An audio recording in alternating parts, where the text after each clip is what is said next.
Labdien, mani sauc Andris Sorovs, esmu biedrības antiglobālisti vadītājs. Šodienas programmā esmu ierakstīts ar zem tēmas, ja likums un varas process iznīcina tautu un dzīvo vidi. Būtībā šis jautājums ir ļoti smags.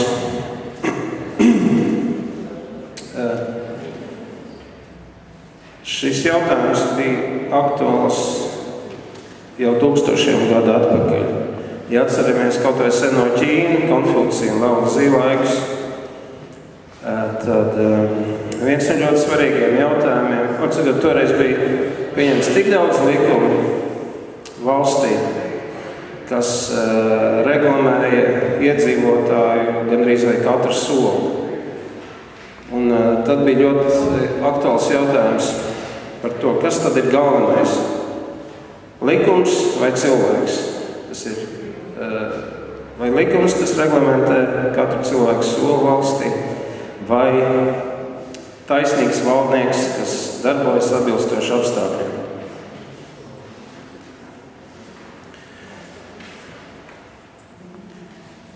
Ir problēmas tautai Latvijā piepildīt satversmi.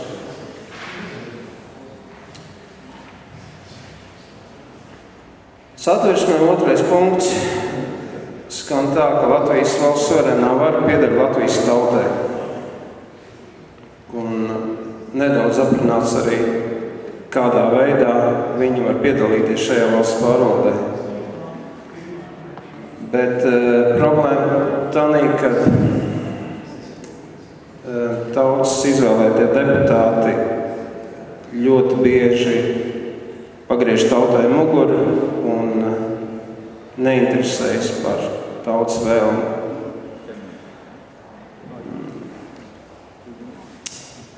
Bieži pieņem pat prettautisks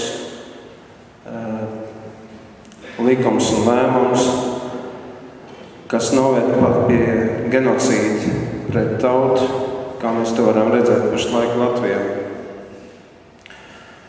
Kāpēc neviens neko nedara? Jo vajadzētu būt kaut kādām institūcijām, kas aptur šo deputātu likumus, lēmumus un nepieļauj šo likumu stāšanos spēkā. Ar to vajadzētu nodarboties gan valsts kontrolē, gan uzraugošām institūcijām, bet, kā redzam, tas nenotiek.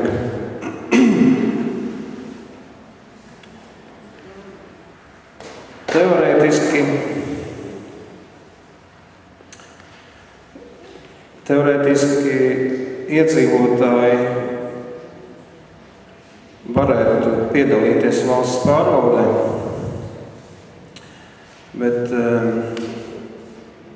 pie nosacījuma, ka viņi ir pietiekoši kompetenti. Es pats esmu tiešās demokrātijas piekritējs, bet pie šī nosacījuma, ka tautas masas ir izglītots un kompetents.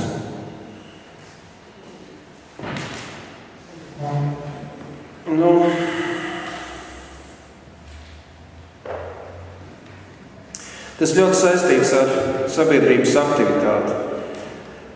Vai klātesošie var pacelt rokas, kuri katru dienu, teiksim, kaut vai katru darba dienu vai brīvdienu, katru dienu ienāk Saeimas ministra kabineta, visu ministriju un pašvaldības mājaslapā un apskatās visas aktualitātes. Vai ir kāds cilvēks zālē, kas to dara katru dienu?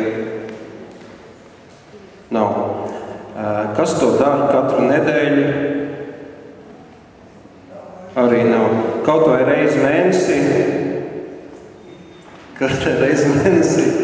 visās instancēs, visās, gan Saeimā, gan ministru kabinetā, visu ministriju un pašvaldības mājaslapā. Nav neviena. Bet kurš kaut reizi mēnesī ienāk kaut vai vienā šajā mājaslapā, vai pašvaldība, vai ministrija, vai Saeimas, 1, 2, 3, 4, 5, 6, 7.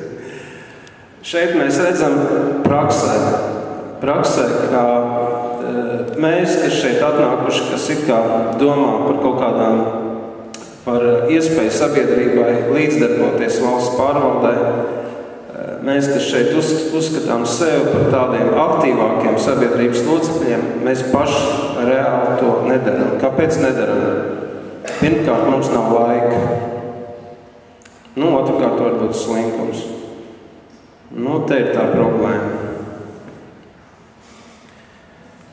Vienīgais, tas, ka nedarbojas valsts kontrola un represīvi aparāti un ļauj deputātiem darīt, ko viņi grib. Šo jautājumu mēs šeit neatrisināsim. Tas ir šausmīgi smags jautājums. Ideālā situācija, protams, būtu, ka valstī, līdzīgi kā Šveicē, notiktu regulāri referendumi. Referendumi nevis ar vienu jautājumu, bet ar vairāku 10 jautājumu paketi.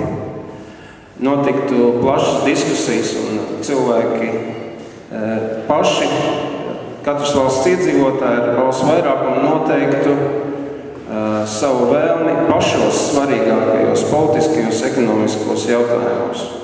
Bet kā redzam, mēs pašlaik laikam mūsu sabiedrībā neesam nobrieduši no tik tālu. Būtībā, kā mēs uzzinām par to, kas notiek saimā, kas notiek ministrijās, kas notiek ministru kabinetā.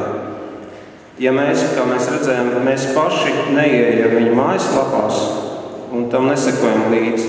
Mēs to uzzinām ar žurnālistu palīdzību. Žurnālistu palīdzību, masu mēdīju palīdzību, savu avīzēm, internetu, televīziju, rādio. Tātad viena kategorija iedzīvotāji, kas varētu tieši kaut kā ietekmēt šos procesus valstī, būtu tieši žurnālisti.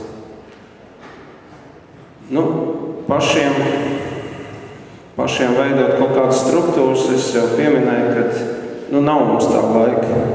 Piemēram, man tagad pāris gadus ir tāds brīvāks režīms, nav tik daudz darba, un man ir laika vairāk nodarboties sabiedriskiem procesiem, bet tad, kad es strādāju pa 8, 10, 12 stundām dienā, es esmu celtnieks. Atvainojiet, es atnāku mājās, es esmu piekusis, es nomazgājos, pagatavoju sev vakariņus, varbūt paskatos ziņas un gulēt. Ikdienas cilvēkam nav laika to nodarboties. Tā tas ir. Ideāls receptes nav. Bet, sabiedriski aktīvākiem mums visiem jākļūst. Piemēram, mēs kā biedrība antiglobālisti pēc nedēļām 3. 17. jūnijā esam pieteikuši nelielu pasākumu, tādu kā mītingu pie valsts drošības komitejas, valsts drošības policijas. Un lūdzām viņus, lai viņi iznāk laukā un atbild uz mūsu jautājumiem. Tāda kā publiska preses konference. Kāpēc? Tad, kad valsts jūk laukā, valsts ir uz bankrota sliekšņa, cilvēki nāk prom no valsts. Kāpēc?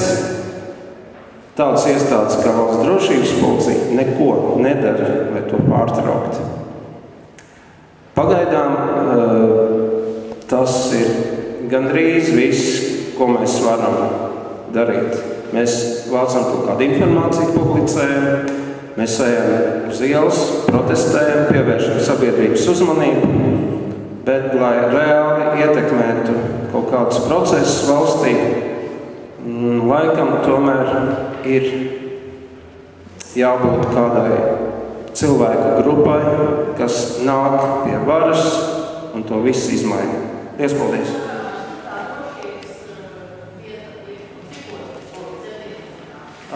Pie valsts drošības policijas, tas ir Krišāņa barona 99. Pie Daugavas sportnāmā no 14. līdz 16. Tāda mazgā akcija. Tā neko nerisina, neko neiespaidos, bet vienīgi pievērsīs sabiedrības uzmanību. Jo tie mūsu izvēlētie deputāti, kaut vai tie 100 deputāti Saeimā, viņi var būt meļi, viņi var būt zagļu laupītāji un slepkavs. Bet tāpēc jau ir tas represīvais aparāts, kas seko, lai viņi pieņemtu lēmumus, kas nekaitē tautai vismaz. Labi, paldies.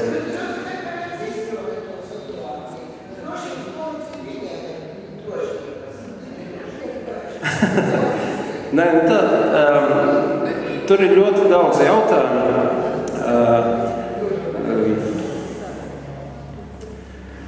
Drošības policija ir iekšlietu ministrijas pakļautībā. Iekšlietu ministrs ieceļ konkrētu partiju. Tas jābūt sloks. Viens no jautājumiem, kāpēc drošības policija, Satversmes aizsardzības birojas un tam līdzīgas instances, kāpēc viņi 20 gadu laikā nav izvēlējušies sev citu pakļautību?